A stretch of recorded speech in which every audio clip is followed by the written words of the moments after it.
On November 21st, 1992, Tom Monfils disappeared after a workplace dispute. A day later, his body was found in a pulp vat with a 50-pound weight wrapped around his neck. Over 30 years later, exactly who killed Monfils remains a mystery.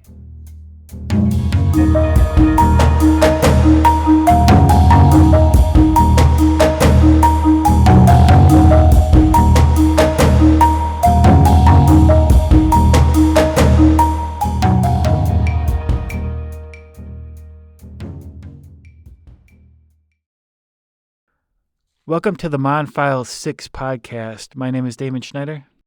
My name's Mike Putchell. Tonight's episode is entitled No Yellow Tape. So, in this part of the book, the authors state that there was a fog of humiliation over the Green Bay Police Departments, which caused its investigation to veer, and they were too focused on Kutzka, quote-unquote, getting their man. What does getting their man mean to you, Mike? Just that they want to find somebody responsible for this, whether they might actually be responsible or not. Yeah, the authors talk that there are many law enforcement cases that the police, they focus too much just on finding the person they first suspect, and that causes them to overlook sort of a logical sequence that they should be taking instead, and focus too much on that quote-unquote getting their man, and that causes errors to occur, and it causes people to be arrested that shouldn't be arrested. And one of the facts that they bring up is that it took 34 months to construct a case against Kutzka. In what ways does that raise eyebrows to you, that 34 months took before they could actually bring a case against Kutzka? I think in this particular case, 34 months is really unusual only because, in a lot of cases where many months or years go by, it's usually because new evidence is found, especially like forensic evidence. And with this case, really no forensic evidence was utilized to create this case against the 6 men. So that's what's most unusual to me about it, is that it really just kind of took the 34 months based on circumstantial theories, I guess you could say. But of course, we'll get into later how much weight those theories actually carry. Yeah. Without the testimony of Kellner, there's nothing there, basically, in regards to this case. Now, a woman named Anne Wingate, a PhD, wrote a book called Scene of the Crime. And again, this is in the book. And she has 12 rules as far as doing a crime scene investigation. Rules 1 through 5 are all don't touch anything. So 1, 2, 3, 4, and 5, all don't touch anything. Rule 6 through 10, write everything down. Rule 11, isolate the witnesses. And Rule 12, define the scene. So basically, the night that Monfils' body was discovered, the police had pretty much violated all of those rules in regards to what the authors pointed out. They were just leaving their jackets, all over the place. They didn't place yellow police tape down. It was pretty awful. Another article that they state is written by a man named D.H. Garrison, who wrote an FBI law enforcement bulletin where he said the biggest problem that investigators encounter is crime scene contamination by curious officers. What's your take on some of the mistakes that were made that night, Mike, by the police officers? I think that this comment or this this view from Garrison about the biggest issue being people kind of walking around the scene. Well, that definitely happened here. I mean, one thing that we have to give some credit to the police is that, hey, at least they were filming this. Otherwise, would we know about any of this? I mean, this video where they were filming the police walking around and filming the scene is the main way that we even know about all this stuff happening. So we have to give them a little credit for that they were filming the scene.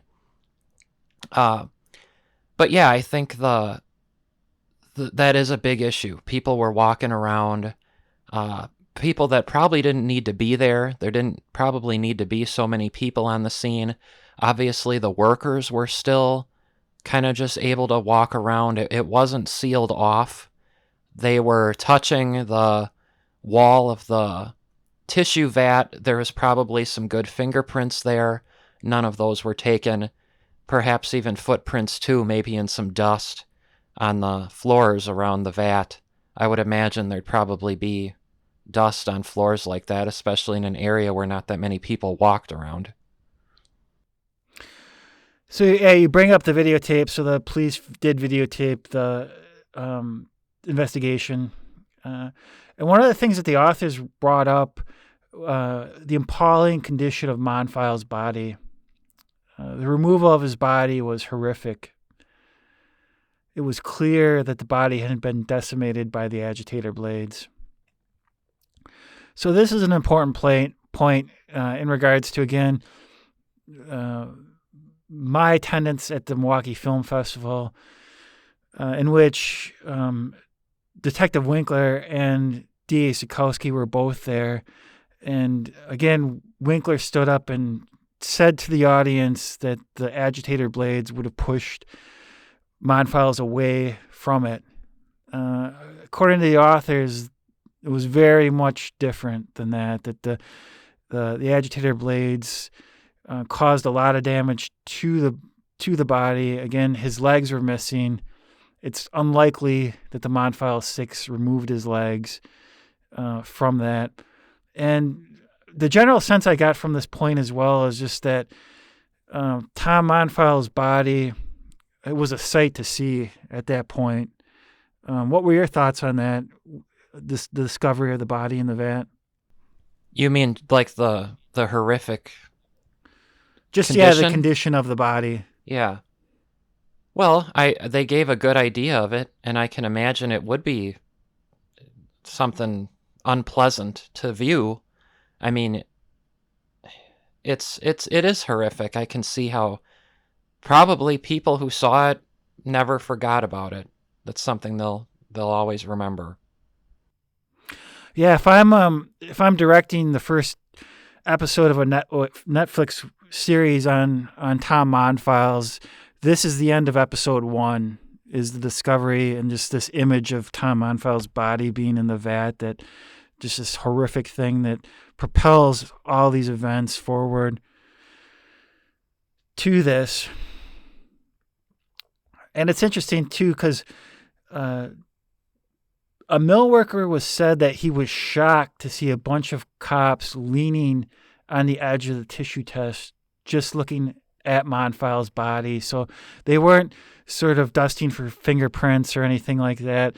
They were just sort of gawking at over what was happening, and in the process, maybe or causing contamination to the edge of the tissue chest, where maybe they could have found, evidence of a footprint of Monfil standing up on the wall just before he jumped in, something like that.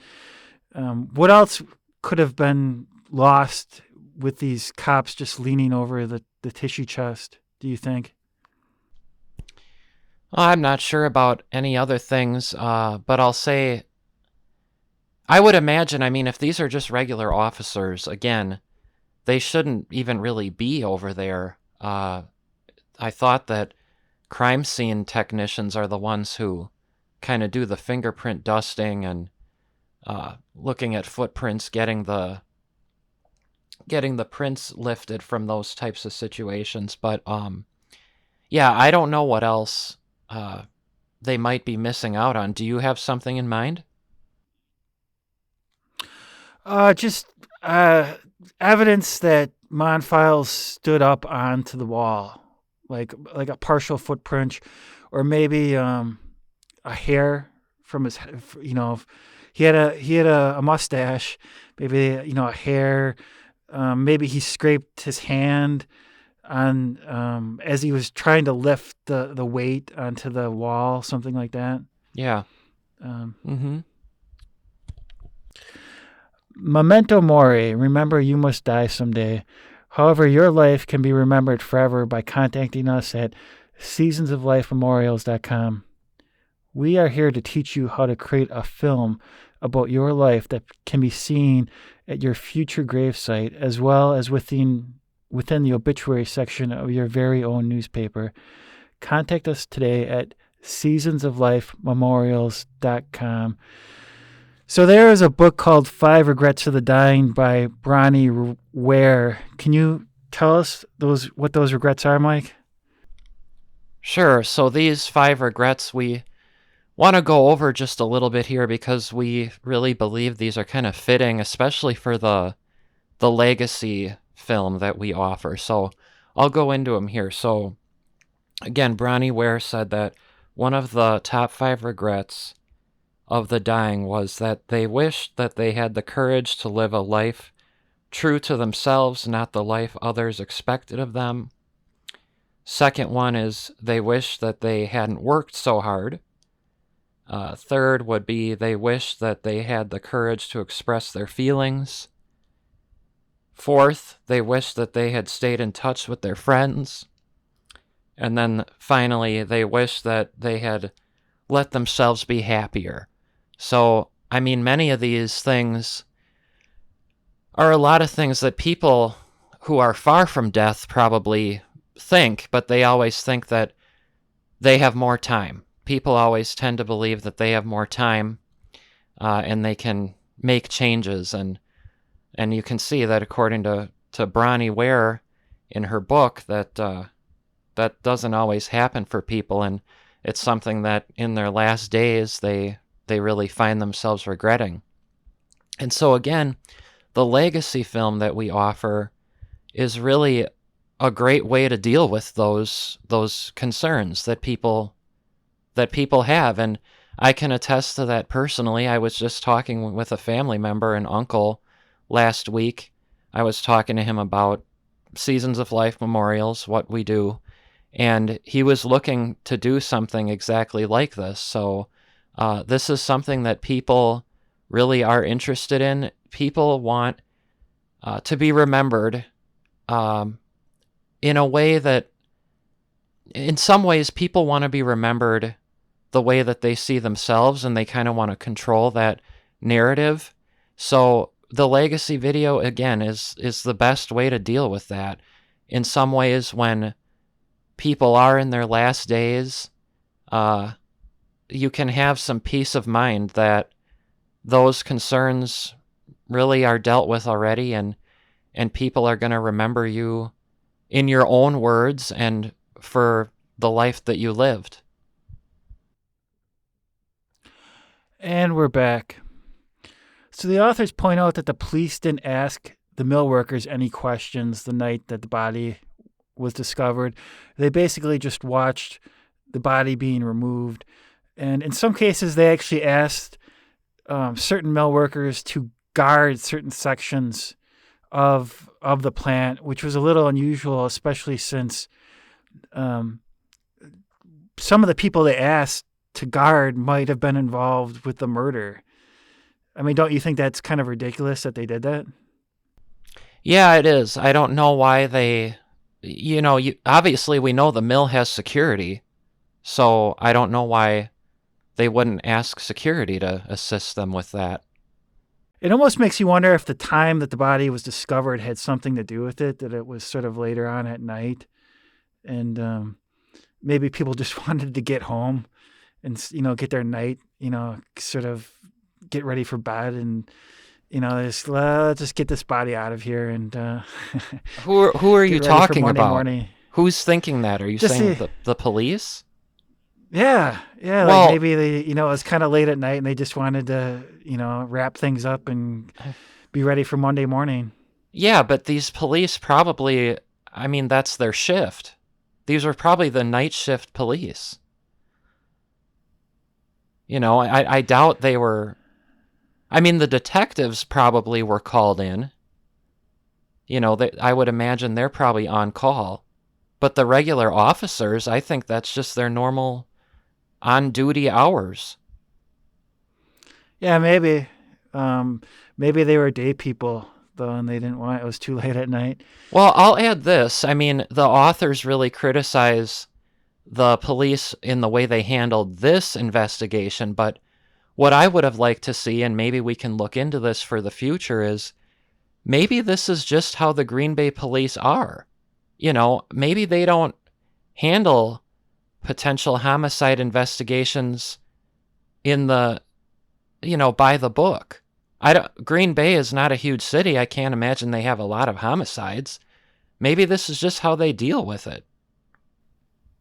Yeah, you bring up a good point that it's a smaller area and they don't have this doesn't happen a lot, so they just Right. don't have the experience. Yeah. So one of the things that was really interesting is that the police used a hoist to try to remove Tom's body. And as the authors point out, this risks substantial damage to the corpse. So no one sort of just went down into the vat and sort of looked around. They just got a big hoist from the sort of the top, and they just tried to kind of hook him almost like he was a fish, and just tried to kind of pull him out. How did that strike you? It struck me as it's as horrific as it is, it's also darkly comical. Uh, it's kind of pathetic, actually, the way that went. I can't believe that they didn't either ask if there was another way to get down there, or that like an employee didn't say, hey, there's a port down there that we can access this thing where we could get the body out that way, instead of creating this really janky hook. And I mean, I'm just imagining like they made several attempts to get him lifted 20 feet out of the vat. And I'm just envisioning like this hook that they used. I would imagine that it just made so much more damage to the body. Because it's not like they got it hooked on his clothing right away. I'm pretty sure this hook was like going into his skin and creating lacerations and cuts and holes. It's just grotesque. A very shady way of dealing with that. Yeah. The authors point out that by the time Monfil's body was found, he'd probably been soaking sort of in the vat for about 36 hours, and that's going to really mess with his body, in terms of it's sort of slowly decomposing within the vat. And if you're trying to hook a body that's already decomposing, that could cause a lot of damage, and that could mess up the investigation in major ways. For sure, it could mess up the autopsy in major ways. The videotape shows none of the officers sort of examining the contents of the tissue chest. So no one was taking samples. Obviously, that probably would be very important to do. And then no yellow police tape that typically cordons off an area of a crime scene was applied until much later in the evening. And I think that says so much about the night that the body was examined or found and pulled, is that the fact that they just didn't put yellow police tape. You think that'd be the first thing that they would do, don't you? Yeah, absolutely. I mean, every crime show I've ever seen, like detectives have to lift up the tape in order to go see what the crime looks like. And here you have this major crime scene, and no one's put down yellow tape until hours later. Had they done a little investigating, they would realize that the reason that they couldn't move the body with the hoist was because there was a rope and weight at the bottom. So obviously there was a rope around Tom's neck with a 50-pound weight, and that was at the bottom of the chest. And that was the reason they were having so much problems moving the body. So not one person on the investigating team sort of went down into the vat and just looked at the basics. But I mean, that's their job, right? To do that in a scene like this, that they should have done that. Yeah. Why do you think that no one went down there?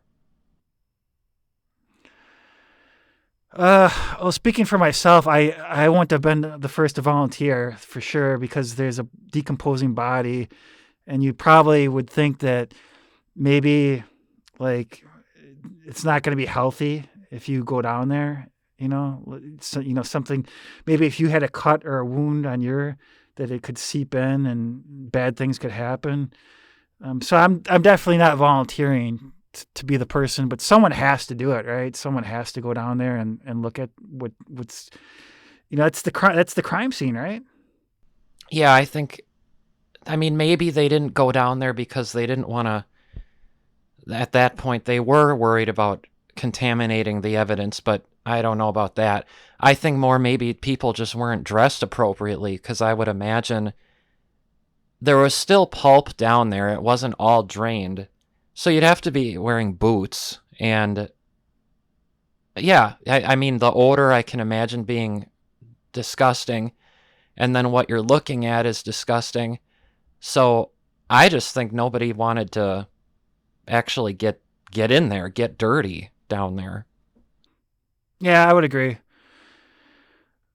No, the authors also bring up that nowhere does a record exist of the exact measurements of the body in relation to the agitator blade, which the authors believe clearly caused the major injuries. So this is where I think that they really just dropped the ball. Was no one did any sort of measurements that, okay, this is how far Tom's body was from the blade. And this is a blade that's spun at 100 RPMs, so 100 revolutions per minute.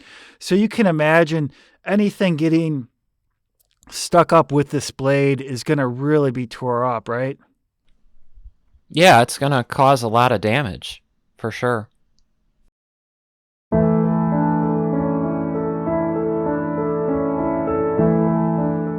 What's remembered lives. Losing someone precious from our lives is the most painful event that one can endure. Seasons of Life Memorials is dedicated to making sure the person you lost is never forgotten.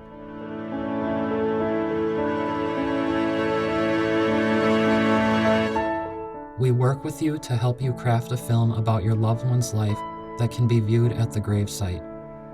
We can also help you create a film about your very own life that can be viewed in the obituary section of your hometown newspaper.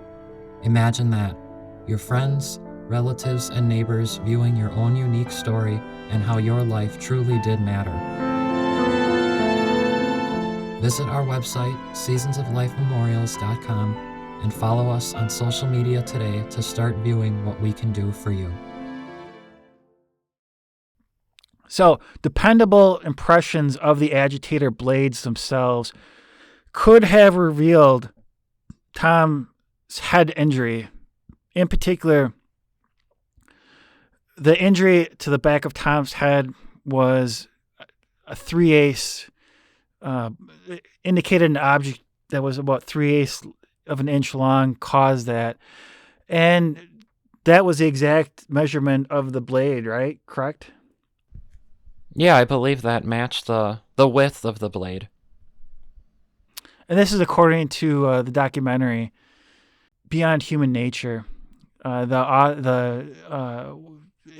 point is made over and over again that a 3/8 inch injury caused. That was basically what the coroner thought had caused Tom's life to basically end.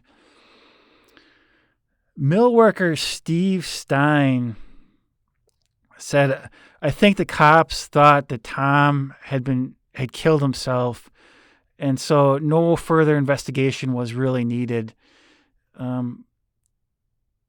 So he thought. So one of the mill workers basically thought that to him it seemed obvious that Tom Monfils had committed suicide, but at the authors themselves, they don't sort of see it that way. Instead, what did they think the police were thinking at that time?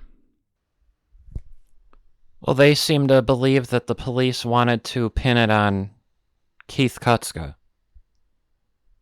Yeah, in particular, the videotape, one of the detectives near the tissue chest was heard to say, "Way to go, Kutska." So this would kind of indicate that they decided when the body was found, Keith Kutska in some way had to be involved. And that we had mentioned in a previous episode that Deputy Chief Taylor, who we kind of pinned as being the person most responsible for everything being bungled, he had been there almost all night. And so what do you think Deputy Chief Taylor is thinking at this point? That he has talked to Tom on the phone, guaranteeing the tape was not going to be released. Tom had said repeatedly that Keith Kutska was sort of a biker type and that he was prone to violence. And now suddenly he's at the James River Mill. Tom's at the bottom of the vat. Who's to blame? What do you think? Who does he think is responsible for this? Yeah, I hope that the chief connected the dots there, that this is the guy that he had just talked to that same day, earlier that day, or the day before, actually. I hope he connected that and realized, like, oh, so I guess this really is something that I'm a part of. I really screwed up here. We all screwed up here. I should have taken this a little more seriously. First of all, I'll say we don't know who said the "way to go, Kutska" line. And I disagree a little bit with the authors on the significance of that line. To me, that line doesn't necessarily mean the police think that Kutska is to blame for killing Tom. To me, it's they're blaming Keith for just what has happened here. That Tom may have killed himself because of Keith getting the tape. To me, that's what I get from that, is they're blaming him for what has happened. I don't know if they necessarily believe he killed him at this point. And the authors also point out that they asked directly D.A. Zukowski, "Did you watch this videotape of the night that Monfils' body was found?" And he sort of evaded the question because he knew that the investigation had been very sloppy that night. And they kind of instead point to the fact that Zukowski was so horrified by how damaged Tom Monfils' body was that it maybe caused him to overlook sort of more logical steps that he should have looked at. Do you think that, what do you think in terms of Zukowski seeing the tape and not really saying anything? What are your thoughts on that? Well, he clearly dodged the question, so I don't really know what his true views are on it. Clearly, he's kind of just defending his investigation and he's defending the conviction. But the thing that bugs me about it is, the authors agree that he evaded the question, so to me, the natural follow-up would be to get him to actually answer the question. Why didn't they follow up with him and say, you didn't answer the question. Do you have an answer? I don't think they did that. So to me, that's what I would have done. If somebody doesn't answer my question, I say, are you going to answer the question? New episodes of the Monfils 6 podcast drop every other Friday. Please join us again. Thanks for listening.